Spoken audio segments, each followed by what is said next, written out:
Subscribe to our YouTube channel and press the bell icon. नमस्कार, मेरा नाम पिंटू सिंह यादव है और आप सभी का न्यूज़ लाइव में स्वागत करते हैं। दोस्तों देखिए, आज जो है दो राज्यों के नतीजा आया है। एक तो हरियाणा का और दूसरा जो है वो जम्मू कश्मीर है। हरियाणा में भारतीय जनता पार्टी की पूर्ण बहुमत के साथ सरकार बन रही है।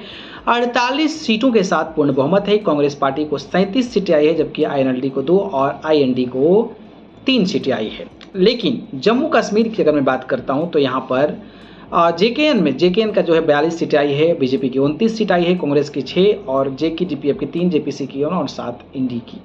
तो यहाँ पर जो है नेशनल कॉन्फ्रेंस जो है अपना सरकार बनाती नजर आ रही है। उमर अब्दुल्ला जो है वो CM बनने वाले हैं।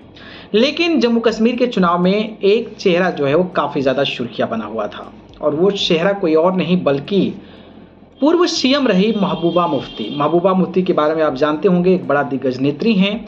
जम्मू कश्मीर PDP जो JKPDP पार्टी है उनकी जो है, तो वो जो है ना वो एकदम ज़बरदस्त तरीके का कहीं ना कहीं चीज़ें कर रही थी और उनकी बेटी जो है वो इस बार चुनाव लड़ी थी, यानी कि इल्तिजा महबूबा मुफ्ती को जो गढ़ कहा जाता है महबूबा मुफ्ती का, वहाँ पर जो है उनको चुनाव लड़ाया गया था। काफ़ी चर्चाएं में आई थी।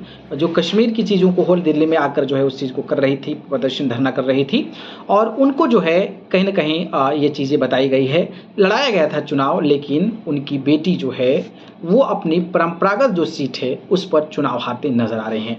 जम्मू कश्मीर नेशनल कॉन्फ्रेंस के बाशिर अहमद साहब वीरी जो हैं वो चुनाव जीत गए। उनको 33,299 वोट मिला है, जबकि इल्तिजा महबूबा मुफ्ती को महज 23,529 वोट मिला है। यानी कि तकरीबन जो है नेशनल कॉन्फ्रेंस वहां पर 9,770 वोटों से चुनाव जीत गई है। तो महबूबा मुफ्ती काफ़ी सुर्खियों में रहती हैं। उनकी बेटी काफ़ी ज़्यादा सुर्खियों में थी। अपने विरासत को संभालने का प्रयास इल्तिजा महबूबा मुफ्ती कर रही थी, लेकिन वो पहला ही चुनाव जो है वो हार गई, जिसको लेकर तमाम चर्चाएं भी हो रही है। तो एक अपडेट था, उनकी बेटी की काफ़ी चर्चा हो रही थी महबूबा मुफ्ती, तो मुझे लगा आप सभी को अपडेट देना चाहिए। बाकी इस पर अपनी राय बताएं। धन्यवाद।